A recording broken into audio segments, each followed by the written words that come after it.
Next point is small scale multipath. Small scale multipath measurement. In wireless environment, the small scale multipath measurement play an important role. This is because the probability of occurrence of the small scale fading effect is high.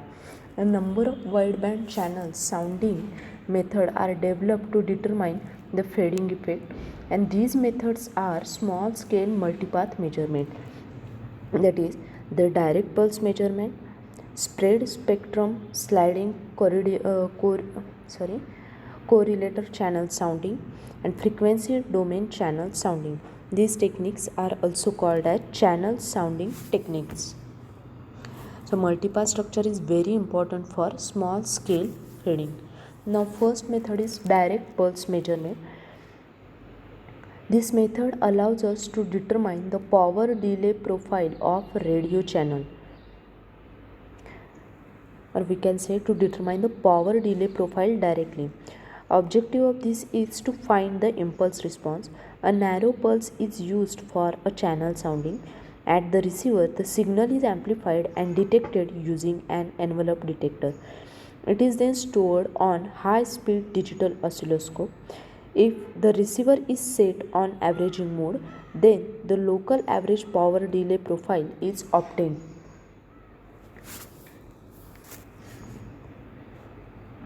The receiver uses a bandpass filter with bandwidth 2 by TPB Hz. This received signal is then amplified and detected with the help of an envelope detector. The resolution of the signal is directly proportional to the pulse width. The detected signal is displayed and stored on high-speed oscilloscope, and we can measure the square of the channel impulse response, which is convolved with a probing pulse. If averaging mode is set on the oscilloscope, then the system can provide a local average power delay profile.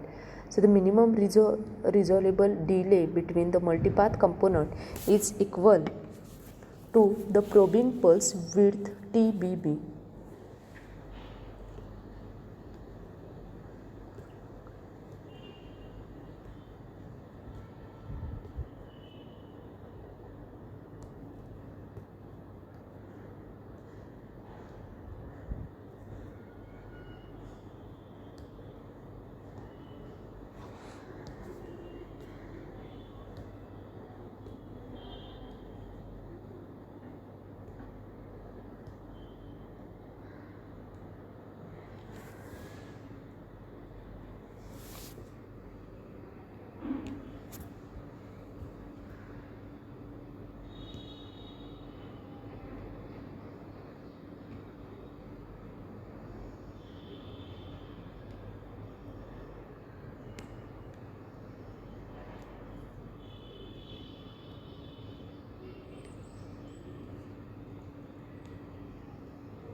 If the receiver is on an averaging mode, the local average power delay profile is obtained.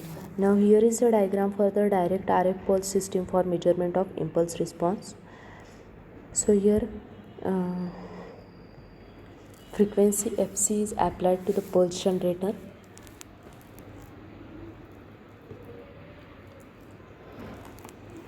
So the wideband pulse biostatic radar system transmit a repetitive pulse of width TBB second. Now there are some advantages of direct pulse measurement, that the direct RF pulse system is simple in design, and the direct RF second advantage is direct RF pulse system provides accurate measurement. Now there are some problems of this RF or direct RF pulse system, that the subject it has a subject to interference, the subject to noise due to a wideband passband filter required for a multipath resolution, and the phases of individual multipath component are not received due to the use of envelope detector.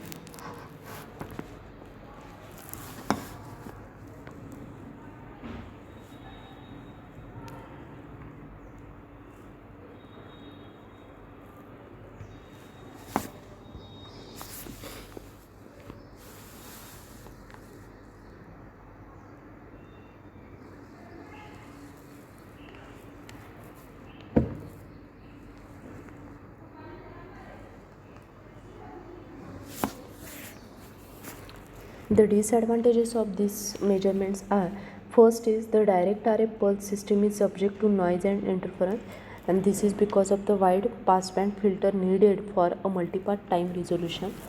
Also, the system suffers fading effect as the pulse system is dependent on the ability to trigger the oscilloscope on the fast arriving signal.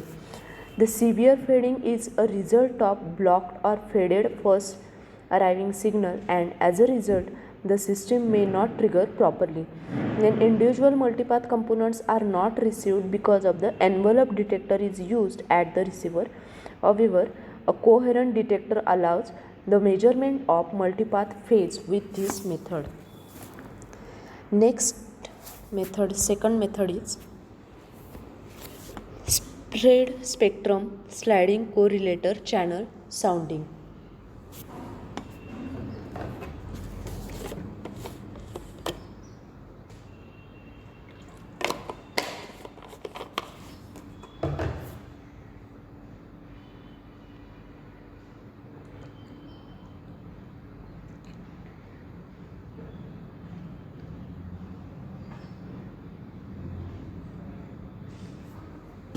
So, the probing signal is wideband but the receiver is narrowband. The carrier signal is spread over a large bandwidth by mixing it with pseudo random noise or the sequence having a chip rate DC. At receiver signal is displayed using same PN. The transmitter chip clock rate is a little faster than the receiver chip clock rate. The result is sliding correlator. If the sequences are not maximally correlated, then the mixer will further disperse the signal.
The problem signal is a wide band, but the receiver is narrow band.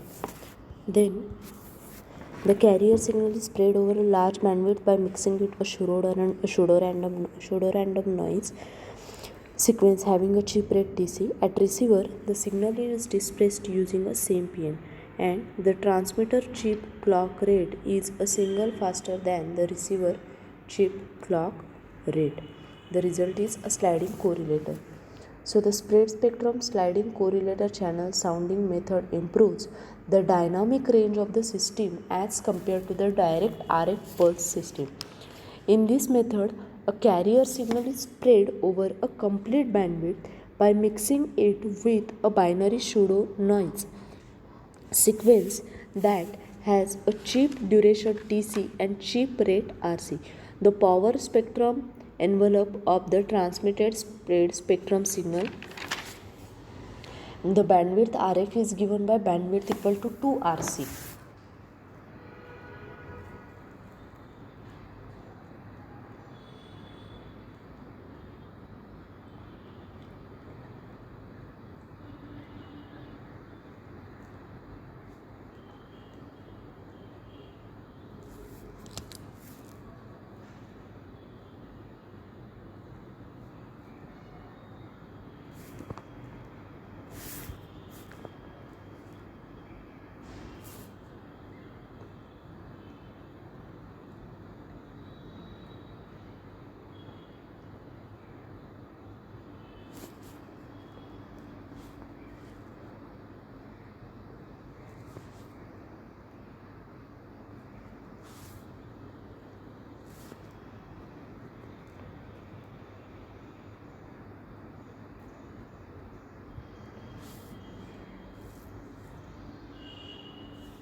The spread spectrum signal is received, filtered, and dispersed with the help of PN sequence generator, same as that used at the transmitter.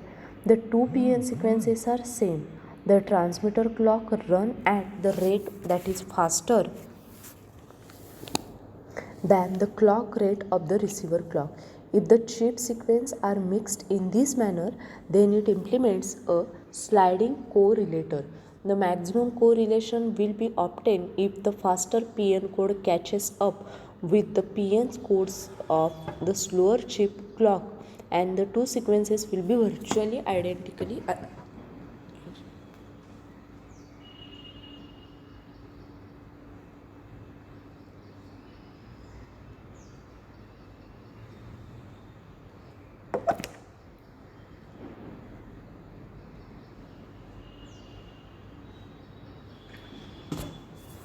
So here diagram for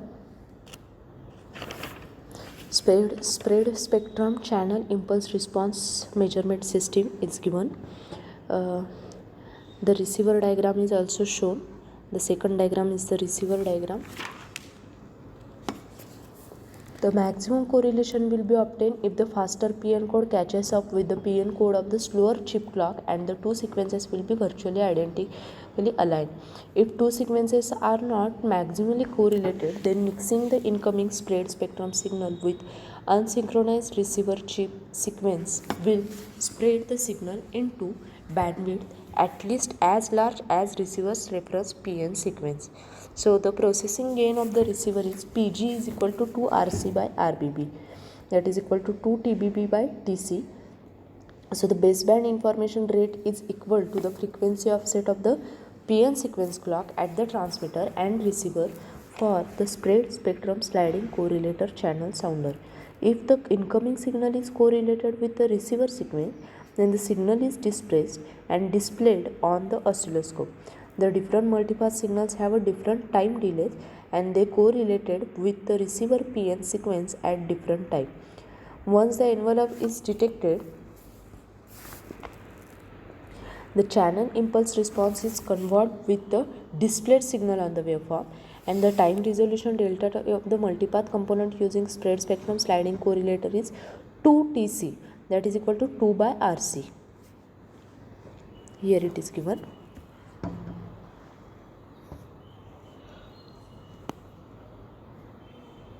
So the system can be resolved into two multipath components as long as they are equal to or greater than 2t second apart.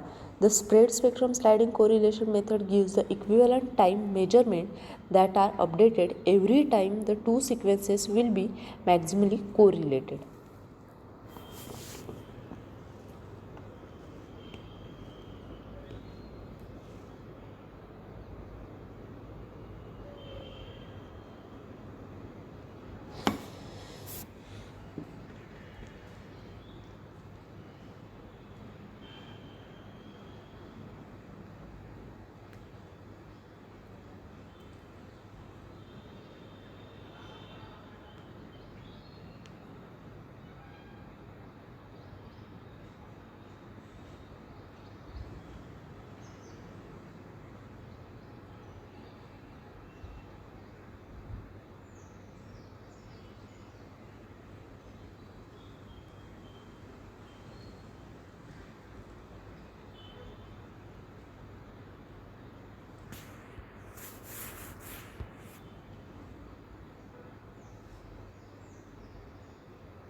So here equations for the time resolution: delta t is 2 rc or 2tc, that is equal to 2 by rc. Sliding factor is given, which is gamma. Now what is sliding factor? It is the ratio between the transmitter chip clock rate and the difference between the transmitter and the receiver clock rate. So gamma is equal to alpha by alpha minus beta. What is alpha? Alpha means transmitter chip clock rate in hertz and beta is receiver chip clock rate in hertz. Next is the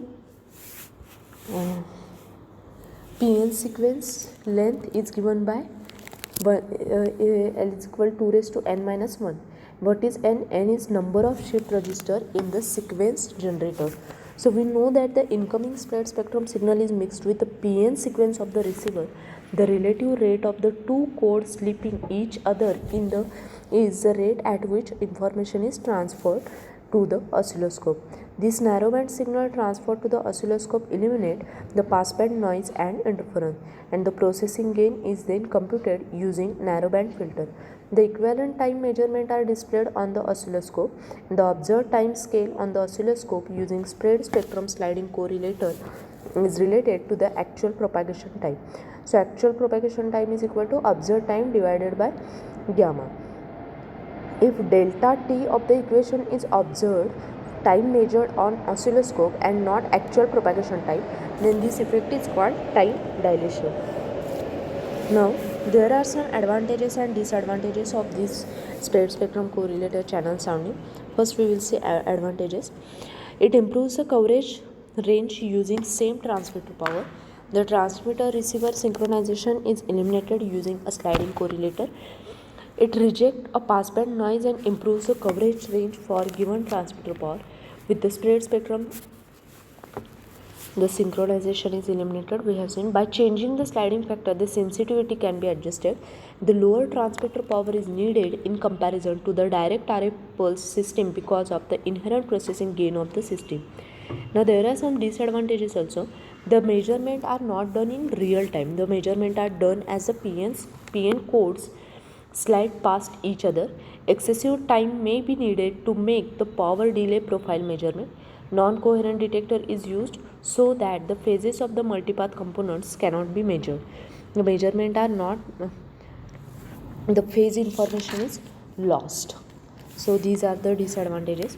Next method is frequency domain channel sounding. Because of the dual relationship between the time and frequency, it is possible to measure a channel impulse response in frequency domain. A vector network analyzer is used. The S parameter test set is used to monitor the frequency response of the channel. Then the frequency sweeper scan a particular frequency band by stepping through the discrete frequencies. So it is possible to measure the impulse response of the channel in frequency domain. There are 4 main units in the frequency domain channel sounding system: vector network analyzer, S parameter test set, inverse discrete Fourier transform processor, and transceiver antenna setup. So the synthesized frequency sweeper is controlled by a vector network analyzer. The frequency response of the channel is monitored by the S parameter test set. The desired frequency band is assured to be centered on the carrier frequency. The sweeper scan this particular frequency band by stepping process through the discrete frequencies, and then the number and spacing of these frequency steps has an impact on the time resolution of the impulse response measurement.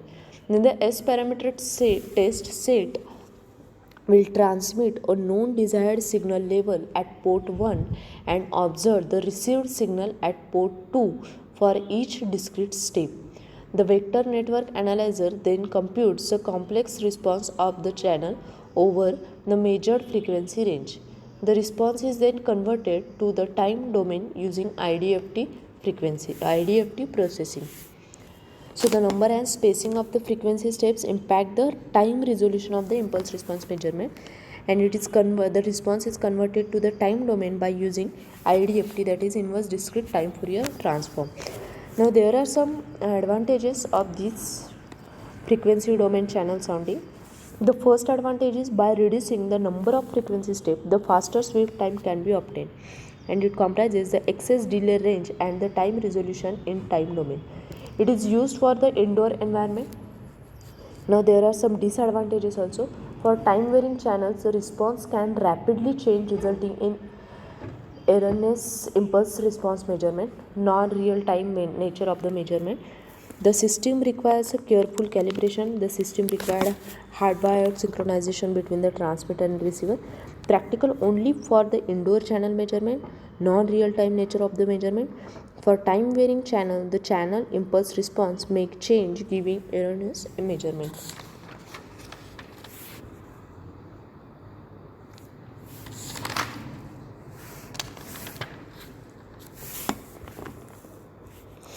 Next is parameters of the mobile multipath channels. So the time dispersion parameters are: grossly quantifies the multipath channel determined from the power delay profile, and parameters include mean axis delay,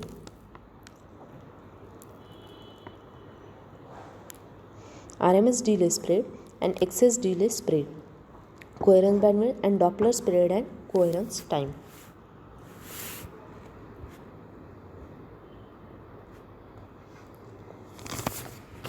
So time dispersion parameters, here only the equations are given, so we are not going to see all this in detail.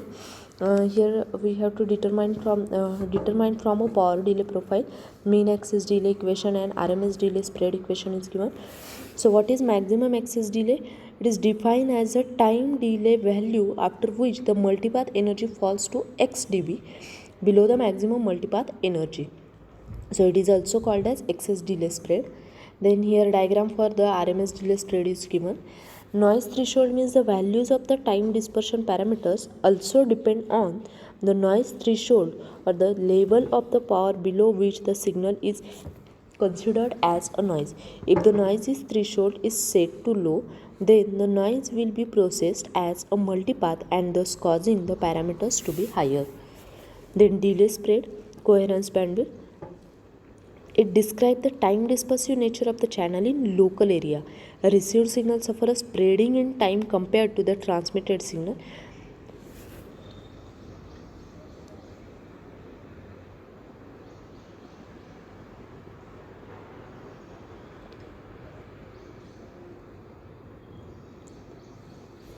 The coherence bandwidth BC translates the time dispersion translates time into the language of the frequency domain. The RMS delay spread and coherence bandwidth are inversely proportional to each other. Here the coherence bandwidth BC diagram for this is shown here. Then the equation